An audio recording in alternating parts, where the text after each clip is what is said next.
Hey, this is Dan Dinh going over episode 4 of The Mechanic. In this episode, I'm going to be going over the whole concept of attack moving, aka stutter step. Some people might even call it orb walking. And I'm going to go over the details of how to do it and why and when it is useful. And just to give you a little overview of what it is, attack move is basically moving immediately after you cast an ability or an attack because there's a little bit of cooldown between everything and really being able to move during that cooldown when you're not able to attack or deal damage allows you to reposition yourself to either get in front of the enemy so they can't run away or continually move away from the enemy so you can gain distance as you're doing damage.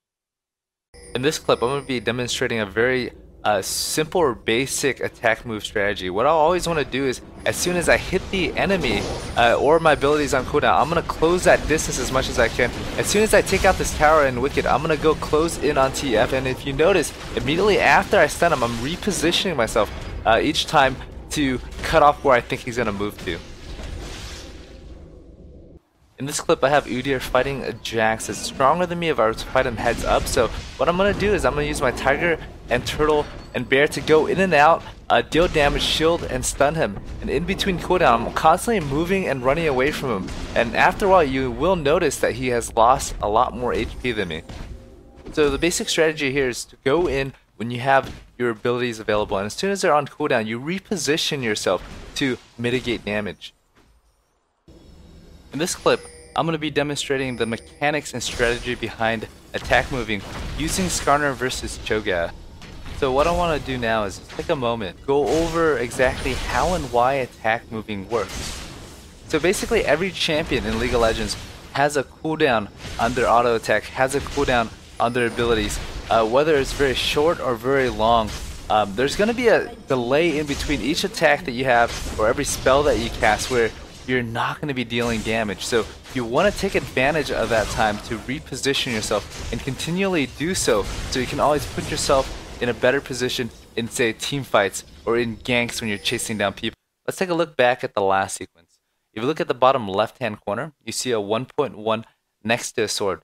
What that means is you do 1.1 attack every second. So if you do the math, you're doing one attack every 0.9 seconds.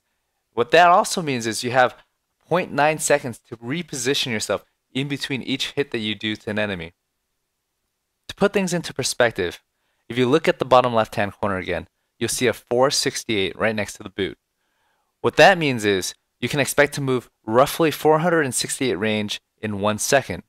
So in 0.9 seconds at 468 movement, after factor in diminishing returns, you can expect to gain about 400 range in 0.9 seconds.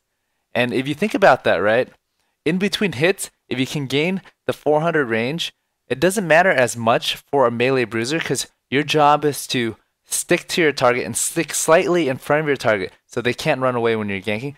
But hypothetically, if you imagine yourself as a range AD carry, being able to move that 400 range in between attacks is gonna put you out of danger in a lot of cases. So if we take a look at the last clip again, what I'm doing to Cho'Gath is, as I'm attacking him and slowing him, I'm moving forward and cutting him off, getting in front of him, and at the same time, I'm looking for his skill shots, his silence and his rupture, and dodging that at the same time. And one thing I'm trying to make sure is, as I'm repositioning myself, I can always gain more distance in front of him, but you want to make sure that you don't get too far in front of them so you can't change directions at any time. That is it for my attack move tutorial, and like always, thanks a lot for watching.